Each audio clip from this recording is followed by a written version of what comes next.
వెంకటరెడ్డి భాషలో చెప్పాలంటే ఒళ్ళు బలిసి కొట్టుకున్న మాజీ తెలుగుదేశం ఎమ్మెల్యే కిడ్నాప్ జరిగిందని సెక్షన్స్ మటుకు చాలా సీరియస్ సెక్షన్స్. సెక్షన్ 104 అతని పేరు పెట్టిన సెక్షన్ చూస్తే సెక్షన్ 140 క్లాస్ 1 పెట్టారు బిఎన్ఎస్. వచ్చిన సమాచారం బట్టి చూస్తే తర్వాత సెక్షన్ 308 బిఎన్ఎస్ పెట్టారు. సెక్షన్ 351 క్లాస్ 3 బిఎన్ఎస్ పెట్టారు. Section 3 class 1 sub class 5 SC ST act, section 3 sub class 2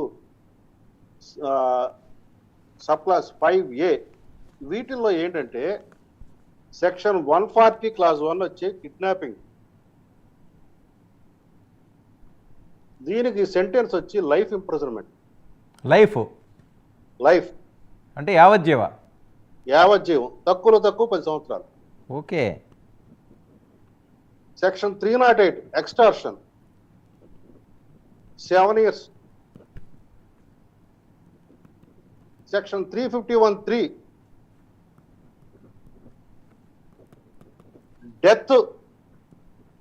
death sentence అండి, క్యాపిటల్ పనిష్మెంట్. నేరం తక్కువైతే లైఫ్. 2 యావజ్జీవాలు. ఒకటి డెత్ అండి, 351(3) డెత్. అదేండి 140 యావజ్జీవం, 380 7 సంవత్సరాలు పడే అవకాశం, 351 క్లాస్ 3 ప్రూవ్ అయితే డెత్ పెనాల్టీ కూడా వేయచ్చు. అదే అంటున్నాను, అదే 2 యావజ్జీవాలు 2 సెక్షన్లు. లేకపోతే లైఫ్ వేయచ్చు, లేకపోతే తక్కువ 7 సంవత్సరాలు. 7 సంవత్సరాలు, ఓకే. తర్వాత ఎస్సీ ఎస్టీ యాక్ట్ లో వచ్చిన సెక్షన్ 3 క్లాస్ 1 సబ్ క్లాస్ 5 పెడితే తక్కువ 6 నెలలు, ఎక్కువ 5 సంవత్సరాలు. అదే ఇంకొక section 3 class 2 5A sub class చూస్తే ఐపీసీకి సంబంధించిన సెక్షన్లు ఎవరైనా దళితుల మీద చేస్తే, ఎస్సీ ఎస్టీ వాళ్ళ మీద చేస్తే మినిమం 10 years. తర్వాత సెక్షన్ 35 కూడా పెట్టారు.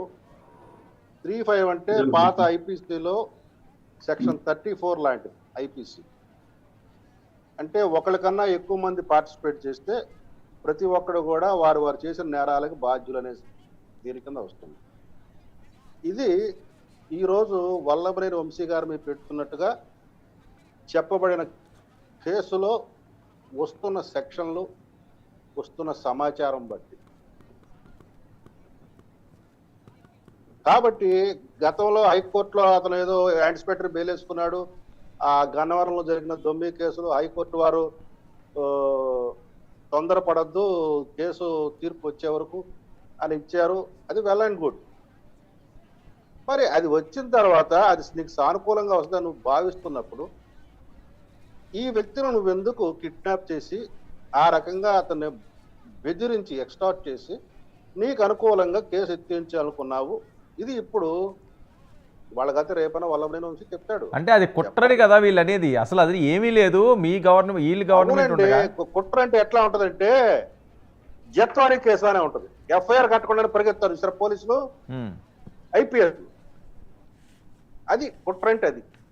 స్టీల్ ప్లాంట్ లేదు మళ్ళీ తర్వాత ఛానల్ వారు పవర్లో ఉన్నా కానీ స్టీల్ ప్లాంట్ రాలా, స్టీల్ ప్లాంట్ సంబంధించిన ఒప్పందాలు మరి ఏమైనా గాలిగా దేవుడికి తెలియాలా? ఇవన్నీ కుట్రలు అంటే అట్లా ఉంటాయి. ఇది ఇప్పుడు శాంతి ప్రసాద్ గారు ఇప్పుడు రిమాండ్కి తరలిస్తారా? ఇప్పుడున్న ఈ పరిస్థితుల్లో మరి అరెస్ట్ చేశారు కాబట్టి రిమాండ్కి కంపల్సరీయా? ఆటోమేటిక్ గా రిమాండ్ అవుతుంది. అతను బెయిల్ అప్లై చేసుకోవాలి, బెయిల్ కూడా గ్రాంట్ కాదు. ఇక అది సహజంగా చట్టపర భాషలో చట్టాల్లో కోర్టులు చేసే పనులు అవి.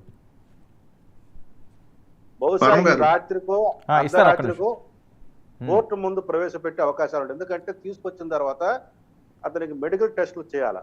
అతను ఎట్లా తీసుకొచ్చారు, అతని శరీరం మీద ఏమైనా గాయాలు ఉన్నాయా, పోలీసు వారి కస్టడీలో ఏమైనా ఇల్ ట్రీట్మెంట్ జరిగిందా, ఇవన్నీ కూడా వివరాలన్నీ డాక్టర్ దగ్గర సర్టిఫికేట్ తీసుకుని ఆ సర్టిఫికేట్ తీసుకొని మ్యాజిస్ట్రేట్ గారి ముందుకు వెళ్ళి రిమాండ్ రిపోర్ట్తో సహా ఎఫ్ఐఆర్ కాపీతో సహా అక్కడ వారి మ్యాజిస్ట్రేట్ ముందు ప్రొడ్యూస్ చేయాలా.